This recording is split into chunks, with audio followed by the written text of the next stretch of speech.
It's day 9, baby. We're here. It's foggy outside, so the weather's a bit better. It's warmer, but it's foggy, misty, whatever you want to call it. I think they'd call it fog here. It's not sea threat like you get in Scarborough. So we're wandering in.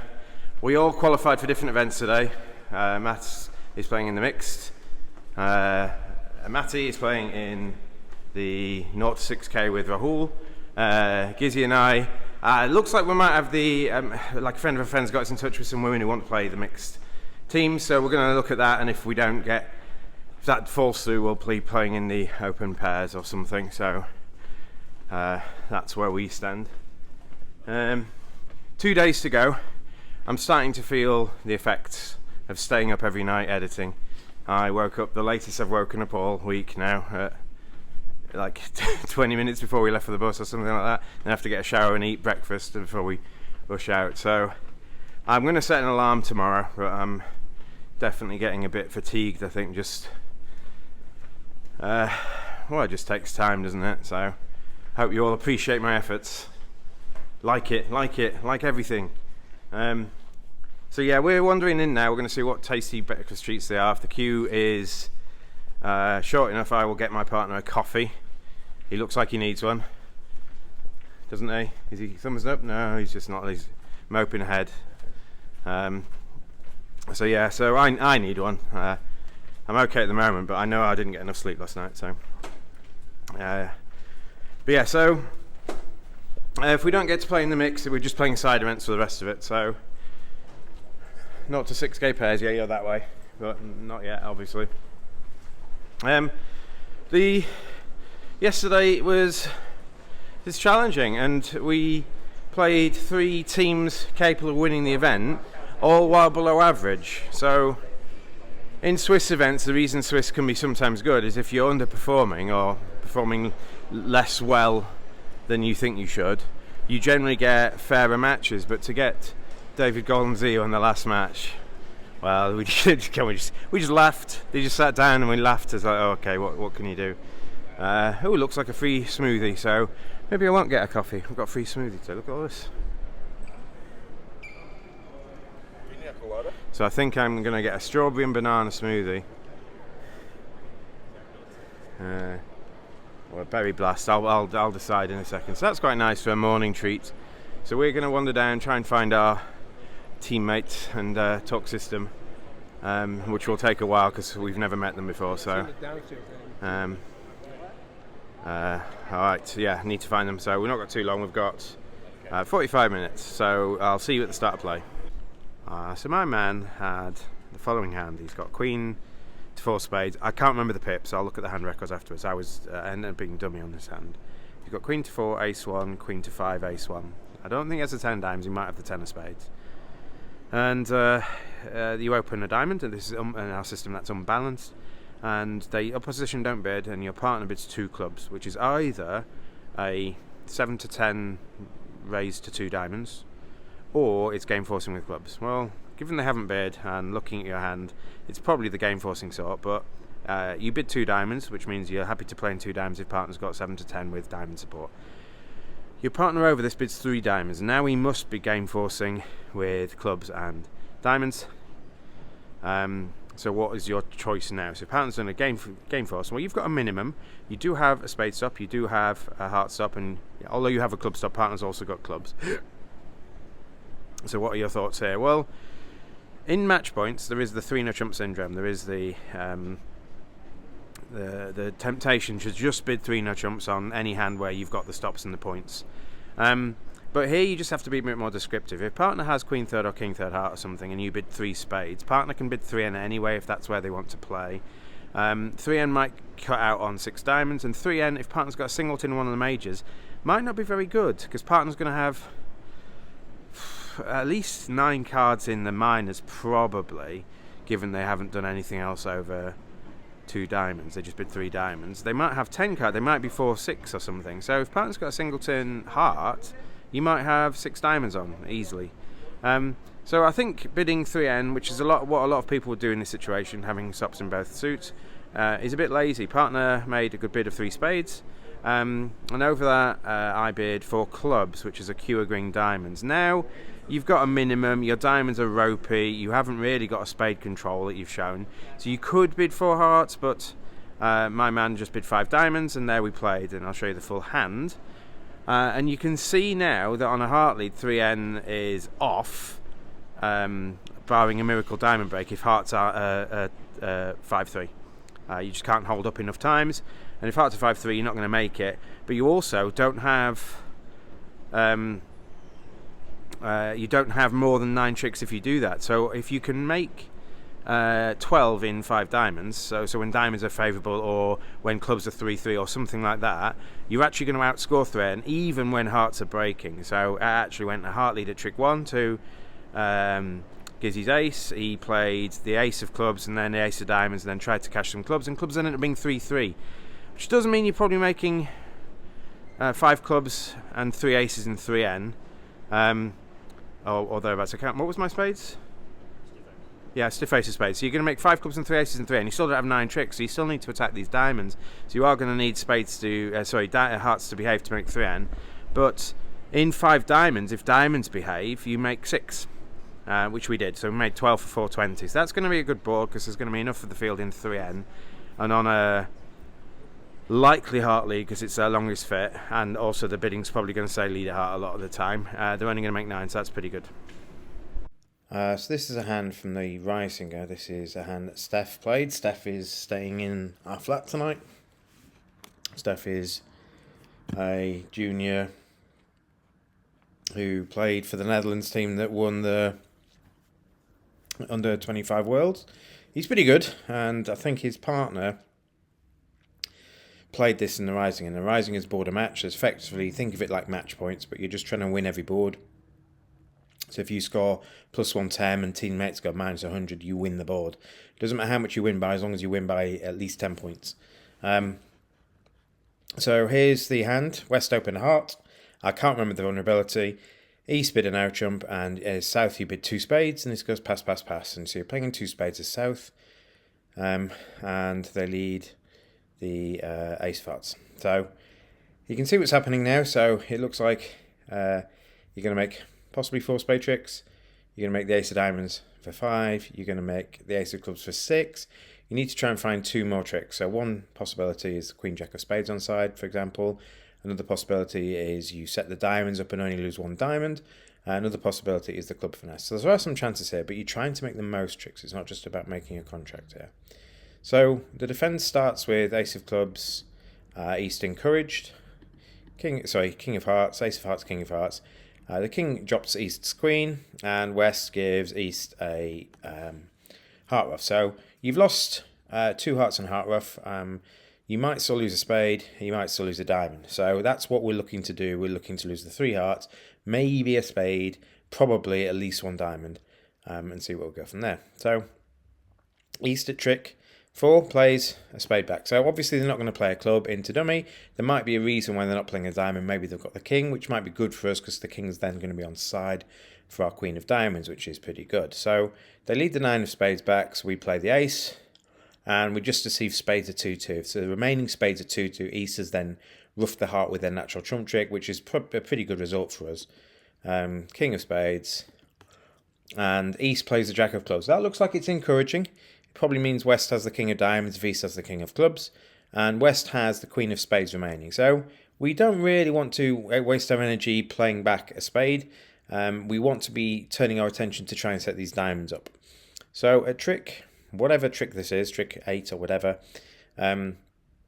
we play a diamond towards dummy, and we're thinking that potentially West might have the king of diamonds here. So when we play a diamond towards the ace and when we play a diamond back, we're probably going to look to duck it to West's hopeful king doubleton. If West has 5 hearts, 3 spades and some club length, they might not have many diamonds. So we're going to play a diamond, and West plays the king. So we now have quite a good picture of the hand, or at least the declarer did. So it looks like West has queen, jack, x of spades, ace, king to 4 hearts, and a singleton king of diamond. It does mean they've got 4 clubs. There's no way you'd play a singleton king of diamonds here at border match. You wouldn't just throw a trick away here. You just wouldn't do it. So we're pretty confident that West's hand is Queen Jack X, Ace King to 5, Stiff King, some number of clubs. And we're now going to try and think about what East had for their one trumpet. They had the Queen of Hearts. They've got the Jack of Diamonds, it looks like. So it looks like East has got the King of Clubs. So we're probably not going to take the Club Finesse. We do now have to overcome this 4-1 diamond break. So our choices basically become take a Club Finesse or squeeze. So if we know where the King of Clubs is, we can pick the right line. So if we think the King of Clubs is of the West, we can take a Club Finesse for our 8th trick. If we think the King of Clubs is of the East, we're going to try for a squeeze. So that's what we're going to do. And to do that, it's very important that you retain both diamond honours in the end position. There's no way you can make this squeeze if you take the Ace of Diamonds at this trick. If you take the Ace of Diamonds and duck a diamond, East can break the position up by playing a 3rd diamond, for example. Or, more importantly, at the end position, you're going to need a diamond entry to dummy to make the club threat active. Because what's going to happen now is West is going to switch to a club if you duck it. Or if you take it potentially. Or when West gets in with their spade, they might switch to a club. And if your Ace of Diamonds is gone, you won't have access to the club menace. So if we're talking about squeeze plays, we're talking about menaces. So in this particular case, we're just going to duck, which is a really good duck there. That's the key part of the hand, this duck here. So when you do this duck, you're already thinking about how you're going to make this squeeze. And it all depends on who you think they got the King of Clubs, but our declarer thought that East had it. I agreed with them. It looks pretty certain that East has got Queen of Hearts, both minor suit jacks, and probably got to have the King of Clubs for their bid. You don't just want to be bidding light at BAM, because going off potentially, unless you're keeping them out of some sort of game, going off extra tricks because partner raises you is going to be bad. So West wins the King of Diamonds and can't play a 2nd diamond, which they may want to do to try and take one of the entries out. So they're going to attack clubs. So they're going to play a club. We're not going to take the finesse because we think East has the king. We're going to take the ace. And now what we need to do is we need to squeeze East, but to do that we need to play all our spades. But before we can do that, we need to concede a spade. So we're going to play a spade. East throws a club. And remember, if East ever throws a diamond, all our diamonds are good. So East has got to keep all the diamonds they've got. So they've only got clubs and diamonds left. So every time we play a spade, East has to play a club, which is sort of how you can see the squeeze is going to work. West makes one last-ditch effort to kill the Queen of Clubs. If we play the Queen of Clubs here, it might be that West can then guard clubs. So we can't afford to try the Queen here. You think, oh, they've given us a free finesse. We're not going to take it. We're going to play low. We're going to play for East to have the King of Clubs. And we're going to ruff this. And we're going to play our last spade. And now if you think about what East's last 4 cards are, because we've played this is trick 10. Dummy and Declarer have 3 cards left, but East has yet to play. East's last 4 cards are going to be, if you can see what's going to happen, Jack 10x of diamonds and the King of Clubs. So East makes the only chance East has is that the West player has King and Queen of diamonds. So East plays the 8 of diamonds, and you can see now that all the diamonds are coming in. And more importantly, bridge fans are like, I believe South has just won a beer from their partner, because not only have they squeezed East in the minors, they've also made the beer card. I'll just show you the whole hand. It looks something like this. You can see initially East has both minors. If West had switched to a club earlier, they could have played a club at trick 1. And that might have killed the Queen of Clubs. That's one way to beat it. There was another way to beat it as well. You could lead the King of Diamonds. And we saw in the end position that you needed both Ace and Queen of Diamonds to make the squeeze work. If you play the King of Diamonds and it gets ducked, what you can now do is play a heart to the Queen, diamond ruff, Ace, King of Hearts, ruff, diamond ruff. And you can actually get a heart ruff in East and 2 diamond ruffs in the West hand. So there were various ways to beat it, but general human defence made that quite difficult. And South found the squeeze for the beer card, which is always a pleasant sight. Not that many interesting hands so far, but you did pick up. There was one hilarious round where, oh my god, we got absolutely rinsed. They sat down and said, we play canapé openings and we play transfers over your 1 club, as in when they overcall. And both came up, and both of them we just got absolute bottoms. Not much we can do. they right-sided something or wrong-sided it, but that leads to anyway.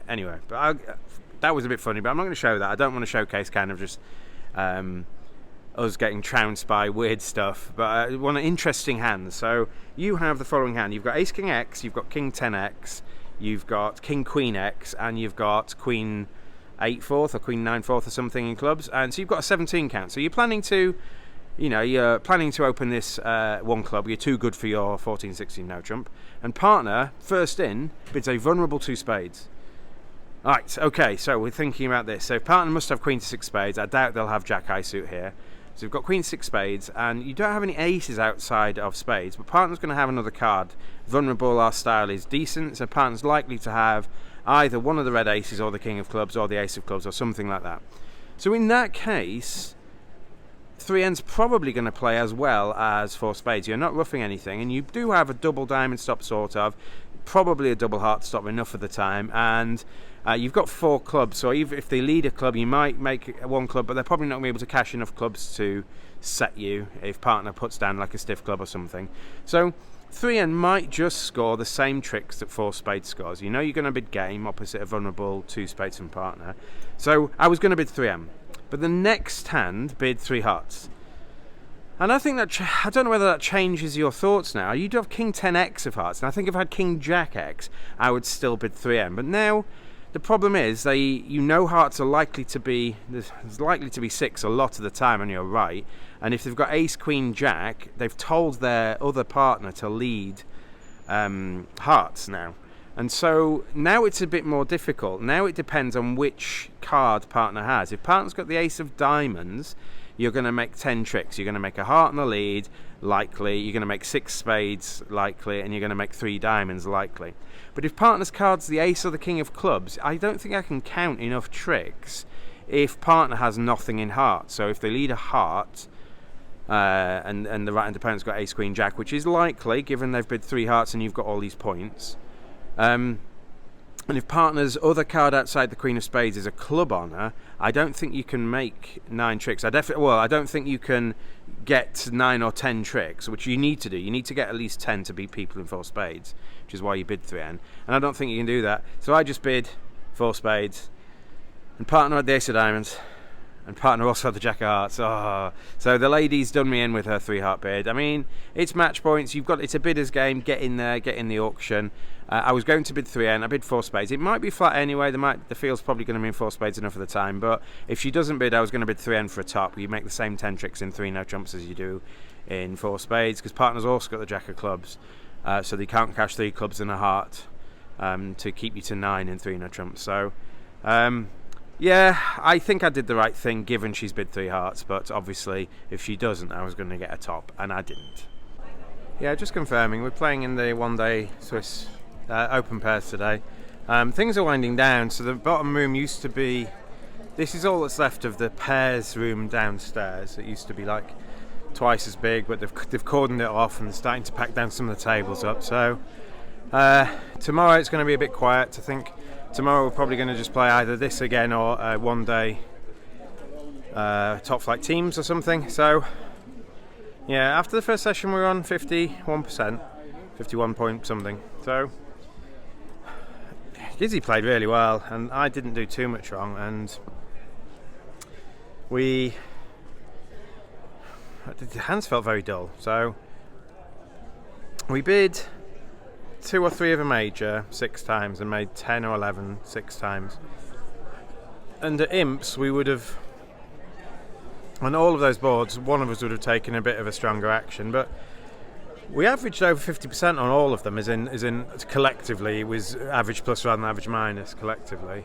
But it's just match points, and so we're staying low correctly, and then just things happen to make, so no one's getting punished for going off in larger spots, which was just a bit annoying. So we could have been a lot better. And then we've got those 2 bottoms, completely not to do with us.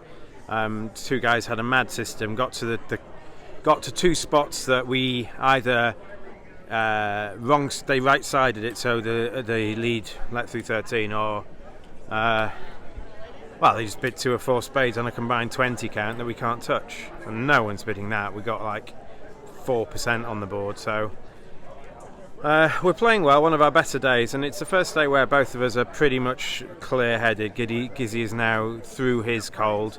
He's occasionally got a bit of a sinus stuffy thing, and I've got a niggling coffee thing, but we're there. Matt is doing well in the Swiss, the mixed Swiss. He's like 15 above average or something like that, so he's doing all right. And then some of the other Discord people are kind of plodding along here and there. Kaup and Matthews are back. They're playing one-day teams.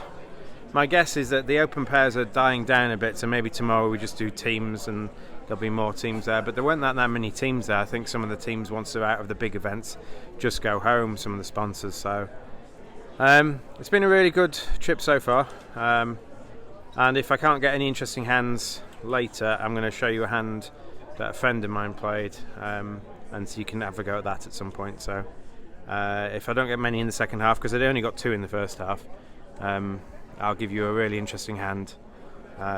Watch this space.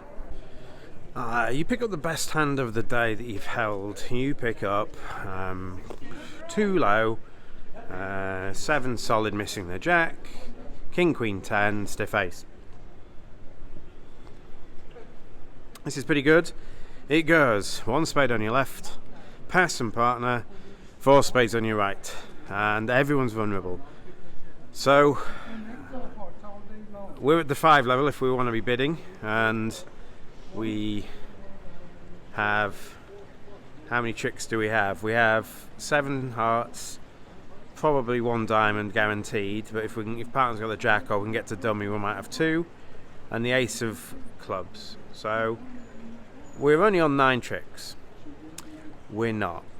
If you think about the opponents are both vulnerable, and it's going to spade past 4 spades. If they don't have 10 spades, something's going on. So they're going to have 10 spades here. There is a chance that maybe dummy's got like 6 clubs and 4 spades or something, maybe, but they're going to have 10 spades nearly always. So actually, you're going to get a spade ruff in partner's hand. You're going to be up to 10. And because you can get to partner's hand with a spade ruff, you've got the ability to play a diamond towards your king, queen, 10. So I think you're gonna have play for 11 tricks most of the time, and that play might just be finessing the jack of diamonds on your right. That might be it, on the basis that I think I'm going to get a spade ruff. Now there is a chance that partners 1-1 in the majors and they can stop the spade ruff, but generally I think I'm going to make 11. So do you bid 5 hearts? I actually think you're too good to bid 5 hearts, and although at the time I was put off because the previous board, my right-hand opponent was very rude to their partner, and I know they're a rude person and I've played against them before, and they started effing and criticising partners' play, and so I was put off, so I just bid 5 hearts and went pass. But I think what you should do is bid 4N. And 4N is usually 2 places to play, and you've got a singleton club, so you're expecting partner to bid 5 clubs over this. And then over 5 clubs, you bid 5 hearts, which will now deny the fact that you had 2 places to play, and show that you've got a really good 5 heart bid. You can't always do this. It does depend on what your suit is and whether you can distinguish to your partner that you haven't got 2 places to play. But if you bid 4N, usually it's 2 suits, and partner's going to bid 5 clubs because you've only got 1. That they're going to have preference for clubs probably.